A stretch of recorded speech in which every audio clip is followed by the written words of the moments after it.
మనిషి అన్నాక కూసింత కళాపోసనుండాలయ్యా. ఇగో ఇక్కడ డాన్స్ చేస్తున్న పెద్ద మనిషిని చూడురి. ఎవరో గుర్తుపట్టినరా? గుర్తుపట్టకపోతే మళ్ళోసారి జూన్ చేసి దగ్గరికెళ్ళి చూడురి.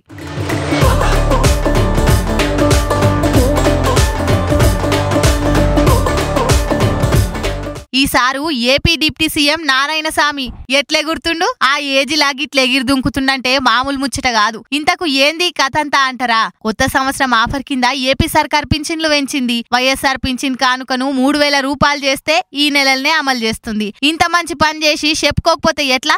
అందుకే జనవరి 8వ తేదీ దాకా రాష్ట్రమంతా కొత్త పింఛన్ల సంబరాలు చేసుకోవాలని పిలుపునిచ్చిండు సీఎం జగనన్న. ఈ సంబరాలకు లీడర్లు ఆఫీసర్లు ఖచ్చితంగా పోవాలని ఆర్డర్ పాస్ చేసిండు. ఎలక్షన్ల ముంగటిచ్చిన హామీని అమలు చేసినామని బాజాప్తా చెప్పుకోవాలని సూచన చేసిండు. అందుకే 6 రోజుల సంధి ఏపీలా పండుగ వాతావరణం కనబడుతుంది. ఈ ప్రోగ్రామ్ కు పోయిన డిప్యూటీ సీఎం నారాయణస్వామి సారు ఇగో ఇట్లా ఆడోళ్లతో కలిసి స్టెప్పులేసిండు అన్నమాట. మొదలు సప్పుడు రాగానే కోలలతోని కొంతసేపు అటు ఇటు కదిలిండు. ఇగో కక్క ఎవరో గాని జోర్ మీద డాన్స్ చేసి ఆయన పక్క పొంటి ఉన్నోళ్ళకు కూడా చెయ్యాలనే ఇంట్రెస్ట్ కల్పించింది. పక్క పొంటి ఇంకోలో అన్న కూడా సంతోషాన్ని ఆపుకోలేక డాన్స్ చేసిండు.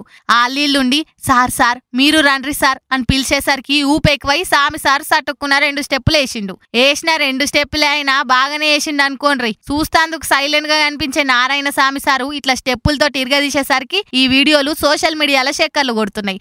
మంత్రి అయినా ముఖ్యమంత్రి అయినా 3 మార్చ్ అప్పుడుకు 2 స్టెప్పులు వేయాల్సిందే పో.